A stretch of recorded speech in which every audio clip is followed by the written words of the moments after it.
Bonjour à toutes et à tous, j'accueille aujourd'hui Hélène Lefort qui représente l'EPUF, l'Église protestante unie de France, et qui va nous parler de l'ACAT. Alors est-ce que tu peux nous dire, Hélène, ce qu'est l'ACAT? Oui, tout à fait. Je tiens tout d'abord à remercier Raphaël de m'avoir invité. Merci Raphaël. Alors, je viens aujourd'hui pour parler de l'ACAT. L'ACAT, c'est l'action chrétienne contre la torture et la peine de mort. D'accord, donc c'est un organisme, une ONG qui existe depuis très longtemps, je crois. Alors, c'est une ONG qui a été créée en 1974. C'est ce qu'on appelle une ONG de plaidoyer, D'accord, c'est-à-dire avec un but. Le but, effectivement, c'est, il est non seulement pratique, c'est-à-dire assister les victimes, se d'accord, porter partie civile, et puis aussi, d'une façon générale, impliquer les chrétiens dans la prière pour toutes les personnes persécutées dans le monde. d'accord. Et donc il y a une action très concrète Oui, d'unité, de chrétiens qui vont se réunir à la fin du mois de juin. tout à Je te fait. laisse en dire plus.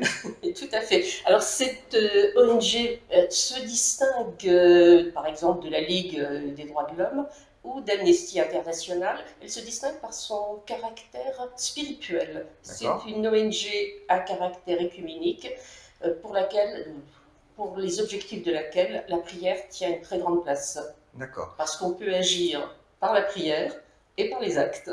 Très bien. Et j'imagine que la CAT, ça existe ailleurs qu'en France, d'une autre manière peut-être? Oui, tout à fait. Il y a effectivement une ONG à 4 France et il y a la même chose effectivement à l'étranger. Voilà.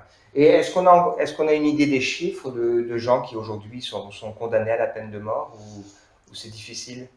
C'est difficile, c'est-à-dire on sait surtout quels sont les pays dans lesquels il y a encore la peine de mort. Alors vous connaissez tous le problème qui se pose aux États-Unis, les couloirs de la mort, en sachant que la peine de mort est instituée ou non par les États américains eux-mêmes. Donc tous les États ne pratiquent pas la peine de mort, mais oui, et quand on parle du couloir de la mort aux États-Unis, on peut se dire que le condamné est va être soumis à une double peine.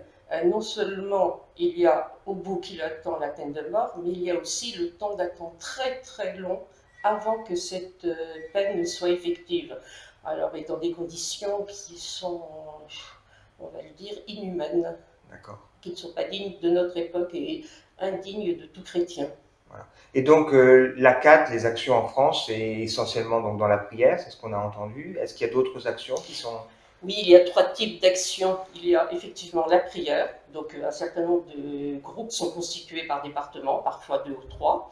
Donc ces chrétiens se réunissent pour prier, c'est vrai, pour aussi sensibiliser les autorités par la distribution de tracts qui D'accord. sont adressés directement par la CAT. Donc en fait, la CAT dresse un profil des différents condamnés à mort dont elle a connaissance, bien évidemment. Et puis, effectivement, nous prions pour eux. Donc, ça D'accord. peut être des réunions ponctuelles. Et puis, effectivement, chaque année, entre le 25 et le 26 juin, il y a ce que l'on appelle la nuit des veilleurs. Et au cours de cette nuit des veilleurs, eh bien, nous allons nous pencher sur le sort d'une dizaine de condamnés. Nous D'accord. avons le profil, nous disons de qui il s'agit, ce pourquoi ils ont été condamnés, et nous prions pour eux. D'accord. Donc j'imagine, pour rassurer tout le monde, que la CAT n'est pas contre l'exercice de la justice, mais simplement contre la peine de mort. Exactement. Et Voilà. justement, elle est pour l'exercice de la justice, euh, car est-il légitime de condamner à la torture, de torturer? Je ne suis pas sûre. Voilà, donc vous avez entendu, donc on donnera les coordonnées de cette association, la CAT, donc qui lutte contre la torture en particulier, donc cette ONG.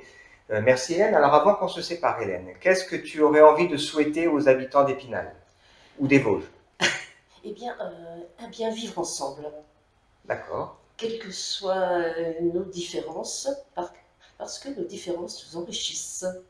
très bien. Et qu'est-ce que nous on pourrait te souhaiter à toi ou à ta famille? La même chose, Très bien. bien vivre. Merci Hélène, Merci. et puis à très bientôt.